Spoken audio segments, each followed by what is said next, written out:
Bien, bonjour à toutes. Je suis Christine Ranck, coordinatrice de l'association Connaissance, et donc, ma collègue. Donc moi, je suis Carole Bonnet, je suis coach professionnel et je travaille donc pour Connaissance et je suis ici au titre de Connaissance. Voilà, donc merci de rester pendant une petite demi-heure avec nous. On vous demandera peut-être de vous rapprocher plutôt vers le centre de la salle, parce que Carole a prévu des petits échanges entre vous, et pour que ça soit bien plus dynamique et interactif, il faudrait que vous soyez un peu plus proches les uns des autres, tout en respectant des distances suffisantes. Voilà. Donc si vous pouviez transiter vers le centre de la salle, ça serait top. Merci beaucoup. Merci beaucoup. Bien, je vais commencer par quelques mots sur l'association Connaissance avant de laisser la parole à Carole. Donc l'association existe depuis 10 ans. Elle a été créée pour une vocation qui est simple et directe, c'est d'aider le plus grand nombre à trouver sa juste place professionnelle. Voilà, c'est vraiment la raison d'être de notre association. Tout simplement parce qu'on a fait le constat il y a 10 ans que pas mal de personnes se cherchaient professionnellement et qu'elles ne trouvaient pas forcément les bonnes réponses au niveau des typologies d'accompagnement qui existaient. Donc l'originalité de Connaissance depuis 10 ans, c'est d'avoir créé en fait un accompagnement qui mixe du collectif, donc des phases en collectif et des séances d'accompagnement coaching individuel. Voilà, parce qu'on croit beaucoup au collectif quand on se pose des questions sur sa vie professionnelle, plutôt que d'être seul à y réfléchir, de pouvoir y réfléchir au sein d'un groupe. Voilà. Donc ça, c'est le point fort de Connaissance. Depuis notre existence, on a accompagné 750 personnes. On va lancer cette année notre 100e parcours groupe d'accompagnement. Voilà, donc on a maintenant un peu de recul sur ce que produisent nos accompagnements. Et puis surtout, voilà, un très bon taux de satisfaction à l'issue de nos parcours. On accompagne sur différents parcours. Là, on a souhaité zoomer sur 2 parcours principaux. Le premier, c'est le parcours orientation, qui est destiné à tous, actifs, salariés ou demandeurs d'emploi, qui a besoin en fait de bâtir un nouveau projet professionnel qui lui ressemble au maximum. Voilà, donc parcours orientation. Et puis le deuxième parcours, c'est le parcours entreprendre. Donc celui-ci, en fait, est destiné aux personnes qui ont envie d'entreprendre, qui ont déjà une idée de projet, parfois un embryon de projet, et qui ont besoin, en fait, d'être accompagnés pour finaliser un peu ce projet et surtout se dire, est-ce que j'y vais ou j'y vais pas sur ce projet entrepreneurial? Voilà, donc c'est vraiment go, no go à la fin du parcours. Et puis ces 2 parcours sont finançables par le CPF, voilà, pour votre information. Voilà sur Connaissance, je m'arrête là. Si vous avez besoin d'en savoir plus, on est présent bien sûr sur le salon. Carole, je te laisse la parole. Merci Christine. Donc en fait, moi je vais vous parler d'un thème qui est cher à Connaissance, qui est le job crafting. Voilà, et on a intitulé ce workshop « Et si vous deveniez l'artisan de votre épanouissement au travail ». Alors l'idée, c'est dans les 20 minutes, une demi-heure qu'il y a, d'être assez interactif. Donc on va travailler en 3 temps. Un premier temps, je vais quand même vous dire un peu, nous, dans notre cadre de référence, qu'est-ce qu'on appelle le job crafting. Je vais vous présenter un modèle qui m'est cher moi, en tant que coach, qui est le modèle de l'approche neurocognitive, donc de la motivation. Et ensuite, je vous ferai pendant 5 à 10 minutes réfléchir entre vous, individuellement puis à 2. Et ensuite, on reviendra et à travers le modèle que je vous ai expliqué, je vous rapporterai un éclairage. Donc, ce n'est qu'un éclairage parmi d'autres sur la motivation. Alors, le job crafting, pour nous, c'est comme l'artisan qui modèle finalement son objet. L'idée est que chacune puisse modeler son projet professionnel. D'accord ?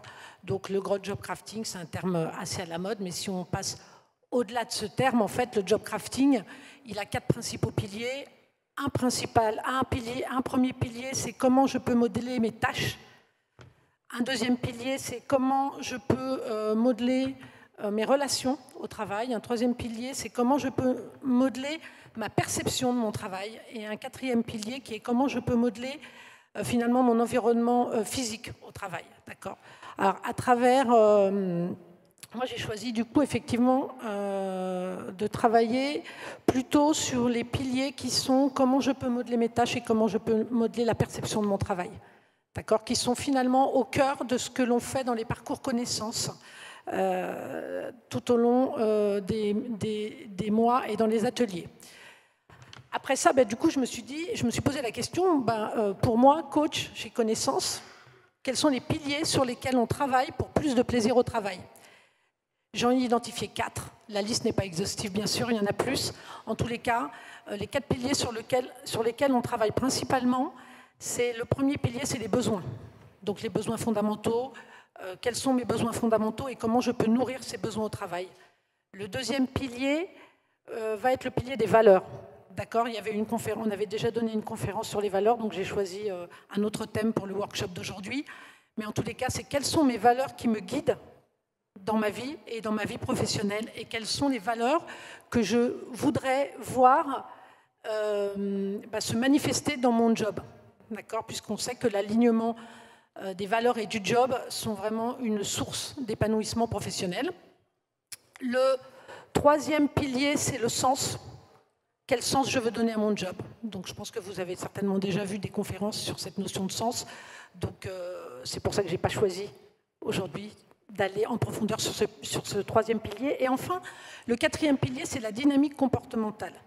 Alors qu'est-ce que j'appelle et qu'est-ce qu'on appelle chez Connaissance la dynamique comportementale? C'est tout simplement la motivation. C'est ce qui me met en mouvement. Qu'est-ce qui me met en mouvement et quel lien il peut y avoir entre plaisir et motivation? Et pour éclairer spécifiquement ce sujet, j'ai choisi le modèle de l'approche neurocognitive et comportementale. Alors l'approche neurocognitive et comportementale, c'est quoi? C'est tout simplement, c'est un modèle qui a été développé par un institut qui s'appelle l'Institute of Neurocognitivism. D'accord? Et c'est un modèle qui met en lien ma motivation, d'accord, et qui reflète de l'animation, de ce qui peut se passer dans mon cerveau à ce moment-là. D'accord? Il met en lien finalement l'évolution des comportements, d'accord, et les liens neuronaux. C'est-à-dire qu'en fait, quand on est accompagnateur, quand on est coach, quand on observe certains comportements ou quand la personne vient nous relater certains comportements, à travers son modèle, on peut avoir une lecture de ce qui se passe finalement dans le cerveau. Voilà, et éventuellement, quand ces comportements sont plutôt des comportements limitants, on peut accompagner la personne finalement à sortir de ces comportements limitants ou à mieux se connaître. On va s'attacher alors ce modèle, il définit que 4 territoires dans notre cerveau qu'il appelle gouvernance. Donc je vous parle un peu jargon parce que c'est important de respecter aussi le vocabulaire du modèle et de ces gens qui ont travaillé avec des neuroscientifiques. Alors moi je ne suis pas du tout neuroscientifique, voilà, par contre c'est vrai que j'ai été formée au modèle et puis finalement quand je l'ai mis en application et quand je l'ai utilisé dans mes multiples coachings, notamment chez Connaissance, je me suis aperçue qu'en fait il apportait beaucoup aux personnes et il apportait beaucoup aux personnes sur la connaissance de soi et la connaissance de ses motivations. C'est pour ça que j'avais envie de vous en parler aujourd'hui. Et en fait, dans ces 4 territoires, il y a une gouvernance qui s'appelle la gouvernance émotionnelle. Et la gouvernance émotionnelle, c'est celle qui gère justement nos motivations. Qu'est-ce qui nous met en mouvement? Qu'est-ce qui fait qu'à un moment, j'ai plaisir à mener une action? Qu'est-ce qui fait qu'à un moment, finalement, je vais avoir envie de faire? Puisque motivation, c'est mauvais, c'est se mettre en mouvement. D'accord. Qu'est-ce qui fait que finalement, dans une journée de travail, j'ai envie de me lever le matin pour aller bosser, finalement. Donc c'est important, c'est extrêmement important, et donc c'est complètement en lien avec le job crafting. Alors je vais m'arrêter là pour le moment sur la présentation du modèle, d'accord. Je vais plutôt vous faire travailler vous, voilà, pendant 10 petites minutes, autour finalement de 3 questions qui sont assez simples et qui sont... Je vais vous inviter en fait à aller explorer votre gouvernance émotionnelle, c'est-à-dire à aller explorer, aller sur le chemin de vos motivations en fait. Et pour qu'on arrive ensuite, je vous expliquerai qu'est-ce qu'on distingue dans ce modèle comme motivation et pourquoi c'est important de les distinguer et en quoi elles peuvent vous servir justement dans la conception de votre projet professionnel.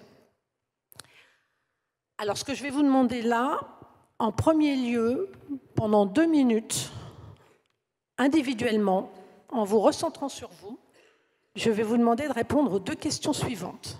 La première question est: quelles sont les journées de travail pour lesquelles j'ai envie de me lever? Qu'est-ce qui est prévu? Et là, je vais vous demander de réfléchir en termes d'action. Hein, c'est j'agis. Qu'est-ce que j'ai prévu finalement à mon agenda?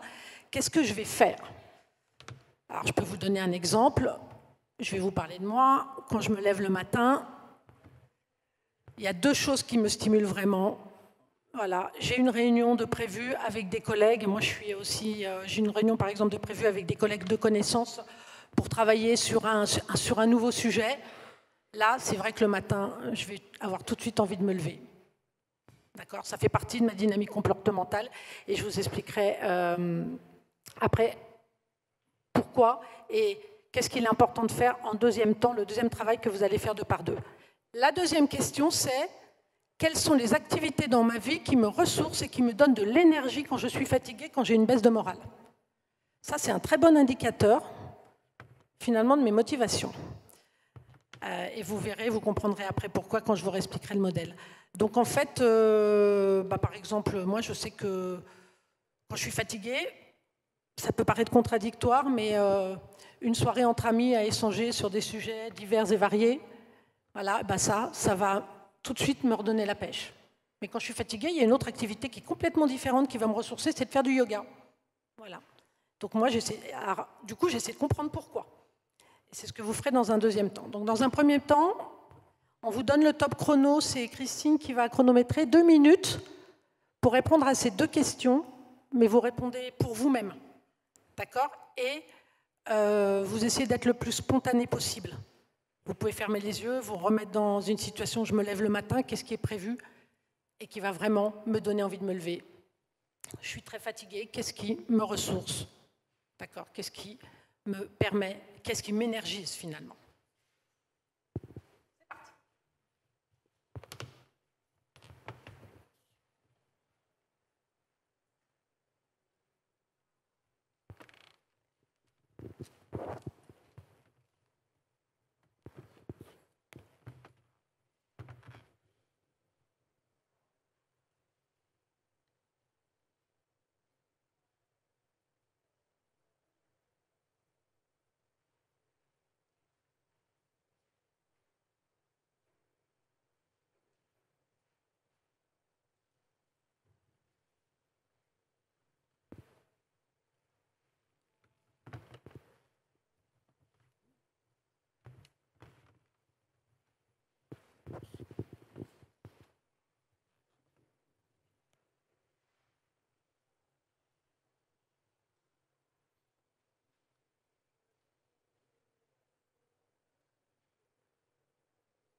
Est-ce que c'est OK pour tout le monde? Vous avez répondu aux 2 questions. OK. Donc, ce que je vais vous demander maintenant, c'est de vous mettre 2 par 2. Donc, je n'ai pas compté dans la salle si vous étiez un nombre pair. D'accord? Donc, si vous pouvez vous rapprocher et vous mettre 2 par 2. OK. Ou alors, sinon, vous pouvez être 3 et puis il y a une personne qui est observatrice. D'accord? C'est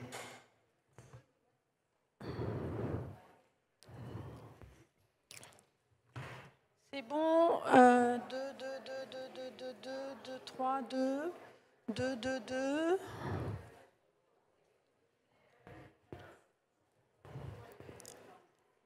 OK.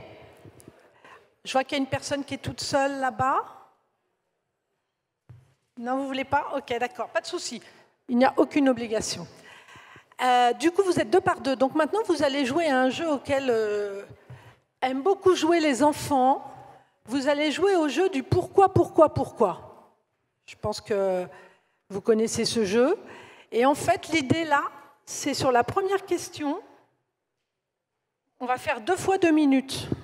Il y en a une première qui va expliquer à l'autre qu'est-ce qui est prévu dans sa journée quand elle a envie de se lever le matin. D'accord? Et la deuxième qui va lui poser la question « Et pourquoi tu aimes ça ?» Je vous donne un exemple. Moi, j'aime me lever le matin, je vous ai dit tout à l'heure, parce que j'ai une réunion prévue avec mes collègues de connaissances pour travailler sur un sujet nouveau. Pourquoi? Ben moi, ça me donne envie de me lever parce que j'aime échanger, parce que j'aime partager, parce que j'aime qu'il y ait du sens dans ce que je fais, parce que j'aime, voilà. D'accord? Et pourquoi j'aime partager? Et après, on continue à creuser. On fait ce qu'on appelle ACG le pourquoi. Donc, tu aimes partager avec tes... Et pourquoi tu aimes partager? J'aime partager parce que quand je partage, j'apprends. Et pourquoi tu aimes apprendre? Parce que quand j'apprends, j'ai l'impression que mon esprit s'ouvre, etc., etc. D'accord? Donc, pendant 2 minutes, il y en a une qui explique l'action, et en face, l'autre a pour mission d'aller plus profondément comprendre pourquoi elle aime ça. D'accord? C'est ce qu'on appelle aller à la recherche de ses motivations profondes. D'accord? Parce que finalement, aimer aller en réunion avec mes collègues, ce n'est que le comportement et la résultante d'une motivation profonde chez moi. OK? Donc on va timer 2 minutes, il y en a une qui s'adresse à l'autre, et ensuite 2 minutes et on inversera. D'accord? C'est parti, Christine?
Ok, très bien. Donc maintenant, je vais vous demander d'inverser.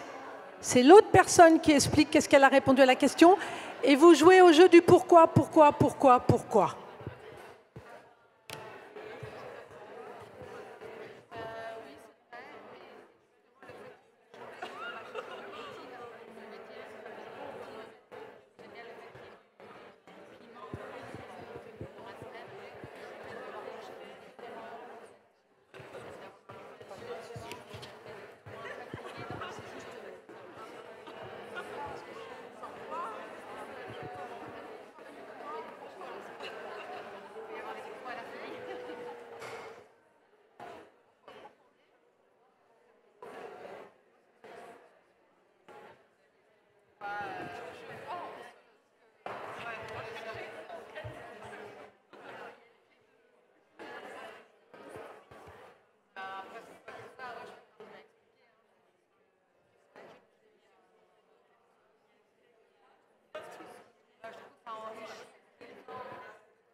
Ça, c'est mon problème, même quand je prends en formation, c'est que j'aime pas, tu vois, quand je suis active, je me dis toujours, mais on s'ennuie, en fait, on s'ennuie pas du tout.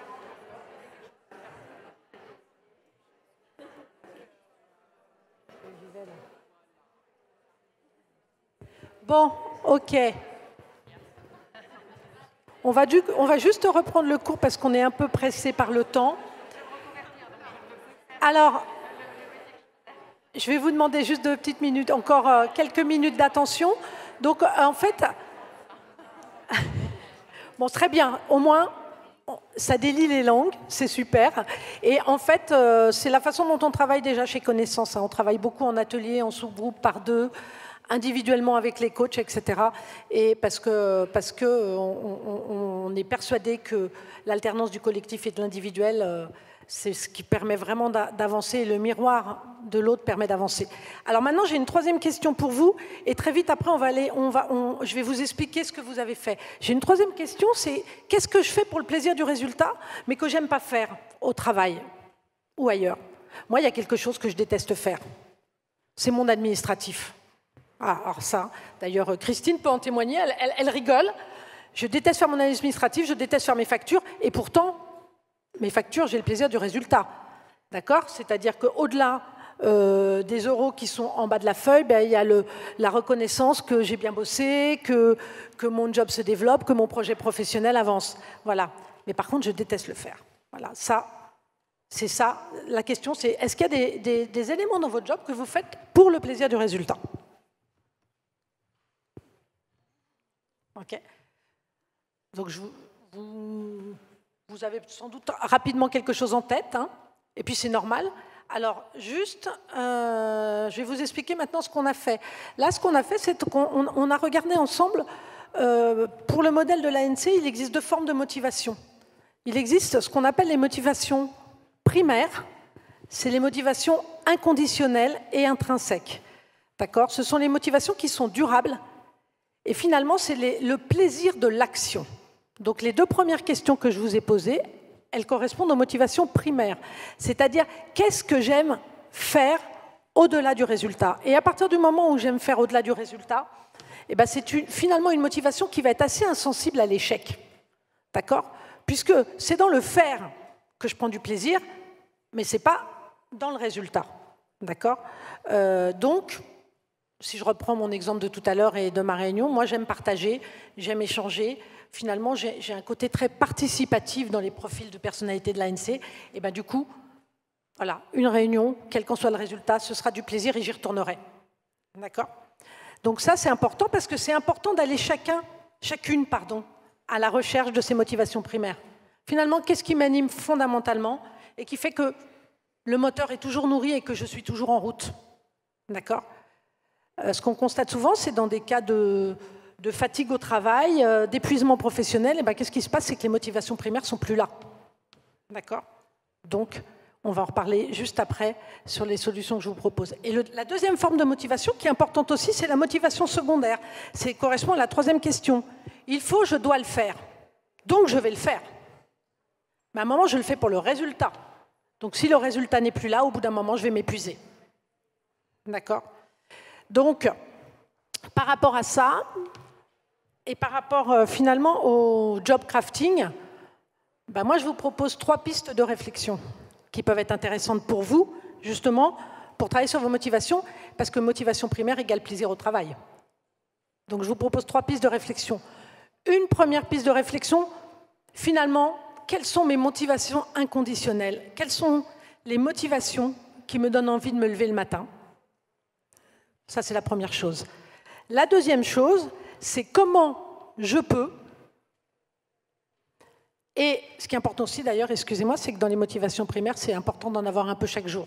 De faire un peu chaque jour des actions qui me permettent justement de rester en lien avec mes motivations intrinsèques et inconditionnelles. Voilà, ça c'est une première chose. Et puis la 2e chose qui est importante, c'est qu'est-ce que je fais avec ces motivations secondaires ? Eh bien, je vais faire ce qu'on appelle, nous, dans notre jargon de l'approche neurocognitive et comportementale, souffler le vent des primaires. C'est-à-dire que je vais réfléchir comment je peux transformer une tâche, finalement, qui ne m'amuse pas, en la regardant et en ayant une perception plus plaisir. D'accord ? Je vais vous donner plusieurs exemples. L'exemple que je vous citais tout à l'heure, moi je n'aime pas du tout faire mon administratif, parce que j'ai décidé, c'est que maintenant, une demi-journée par mois, qu'est-ce que je fais? Je convoque 2 personnes qui sont comme moi, qui sont indépendantes et qui n'aiment pas faire leur administratif, et on fait notre administratif ensemble. Donc finalement, je retrouve là le plaisir du participatif. Et comme je suis participative, du coup, ça me remotive. Autre exemple, je ne suis pas quelqu'un de très ordonné, parce que j'aime pas ranger mon bureau. Par contre, qu'est-ce que j'aime quand mon bureau est rangé? Donc j'aime le résultat. Mais parfois c'est dur, et la motivation, se motiver, je suis plutôt du style à procrastiner dans ces cas-là. D'accord. Qu'est-ce que j'ai décidé de faire? J'ai décidé d'arrêter de me mettre, quand je range mon bureau, d'arrêter de me dire il faut le faire en 1 heure. Tout au contraire. Parce que j'ai un côté assez... j'aime observer, j'aime regarder, j'aime lire, etc. Donc je range mon bureau, mais je prends le temps de le ranger. Et quand je le range, je repars à la découverte des dossiers qui sont sur mon bureau, des bouquins qui sont dans ma bibliothèque. Et ça me donne une toute autre façon de ranger mon bureau. D'accord. Donc c'est des petits trucs, mais qui font que ma perception est différente. Donc voilà pour ce modèle. Donc si vous deviez retenir une chose, ce serait que finalement on a 2 formes de motivation. On a des motivations qui sont plutôt inconditionnelles, intrinsèques. Et je vous invite vraiment à aller explorer ces motivations, parce que quand elles sont là, c'est ce qui va vous donner envie de vous lever le matin, c'est ce qui va vous donner envie d'aller bosser. Et puis bien sûr, ce serait génial si on avait un job où toutes les actions pour 100% nourrissaient nos motivations primaires. Ce n'est pas le cas. Voilà. Mais on sait aussi qu'il y a des tâches qui nous plaisent moins et qui vont peut-être plus plaire d'ailleurs à d'autres personnes, parce qu'on est tous différents. Et ces tâches-là, comment je peux les faire un tout petit peu différemment? Comment je peux en avoir une autre perception? Quel sens je peux leur donner? Voilà.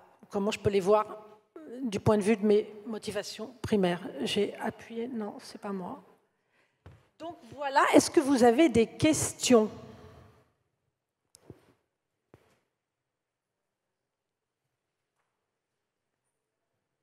Pas de questions? Je passe juste ça. Voilà, donc là c'est juste... si tu veux reprendre le relais, Christine.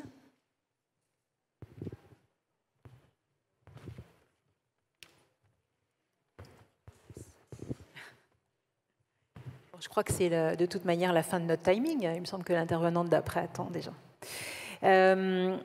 On a essayé de vous donner un avant-goût de la façon dont on travaille dans les parcours connaissances. Donc, c'est pas facile dans un si peu de délai.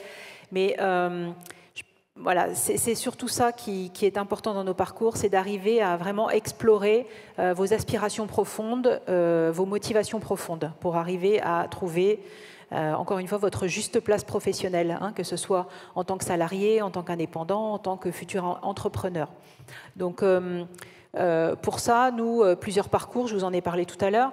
Ce qu'on propose, en fait, pour vous aider à identifier le parcours qui vous correspond, c'est de venir nous voir, nous rencontrer pendant un entretien qui dure 3/4 d'heure, qui est sans engagement de votre part, et où on a le temps de vous écouter, de comprendre votre situation, et puis de vous proposer un de nos parcours si on estime que ça vous correspond. Voilà.